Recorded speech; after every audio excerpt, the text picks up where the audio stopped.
ರಾಜ್ಯದಲ್ಲಿ ಕಾಂಗ್ರೆಸ್ನ ಪರಿವರ್ತನಾ ಸಮಾವೇಶ ನಡೀತಾ ಇದೆ. ಸಮಾವೇಶದಲ್ಲಿ ಈಗಾಗಲೇ ಆಂಧ್ರ ಸಿಎಂ ಮಾತನಾಡಿದ್ರು. ಅದರ ನೇರ ಪ್ರಸಾರ ನೋಡೋಣ.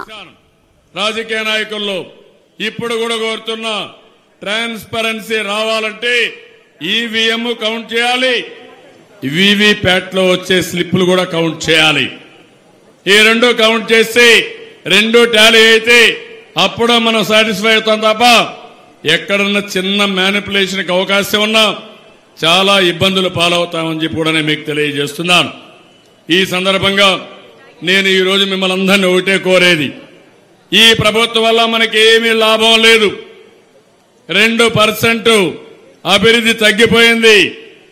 3,50,000 లక్షల మందికి ఒక సంవత్సరంలో ఉద్యోగాలు పోయినాయి. దేశం అంతా 3 కోట్ల మందికి ఉద్యోగాలు పోయినాయి. డిమానిటైజేషన్ లో మొత్తం డబ్బులంతా తిరిగి బ్యాంకులకు వచ్చాయి. 99.3% వచ్చాయి. అంటే కొండను దువ్వి ఎలుకను కూడా పట్టుకోలేని ప్రభుత్వం ఈ నరేంద్ర మోడీ ప్రభుత్వం అని చెప్పి కూడా నేను మీకు తెలియజేస్తున్నా.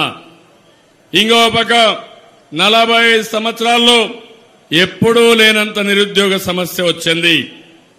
ఇంకో పక్క 40 సంవత్సరాల్లో ఎప్పుడూ లేనటువంటి రైతులకు ఆర్థిక సంక్షోభంలో ఇరుక్కునే పరిస్థితికి వచ్చారు. ఎల్పీజీ చూస్తే 2 ఇంతలు పెరిగింది. 2014 400 ఉంటే ఇప్పుడు 800 చేశారు. పెట్రోల్ పైన 200% ట్యాక్స్ పెంచారు. డీజిల్ పైన 400% పెంచారు. ఒక్క బ్యాంకులే మీరు చూస్తే 10 లక్షల కోట్ల రూపాయలు నాన్ పర్ఫార్మెన్స్ అసెట్స్ గా బ్యాంకులన్నీ తయారయ్యే పరిస్థితి వచ్చింది. ఇంకో పక్క మన దేశంలో ఉండే నల్ల డబ్బులు విదేశాలకు వెళ్లిపోయి 50% స్విస్ బ్యాంకుల్లో అకౌంట్లు పెరిగాయి తప్ప వీళ్లు తెచ్చింది ఏమీ లేదని చెప్పి కూడా నేను మీకు తెలియజేస్తున్నా. దేశంలో అవినీతి పరులు విదేశాలకు పారిపోయారు. వీళ్లే పంపించే పరిస్థితికి వచ్చారని చెప్పి కూడా నేను మీకు తెలియజేస్తున్నాను.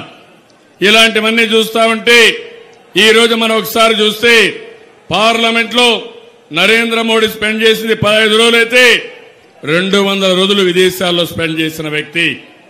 అందుకని ఈ రాయచూరులో వచ్చినప్పుడు ఒక విషయం నా దృష్టి తీసుకొచ్చారు. తుంగభద్ర డ్యామ్ రిజర్వాయర్ పూర్తిగా సిల్ట్ వచ్చి ఇబ్బందులు పాలవుతా ఉంది.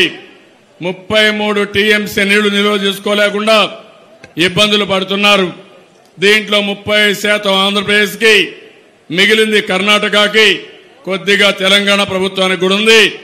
తప్పకుండా ఈ సమస్య నా దృష్టి కూడా వచ్చింది.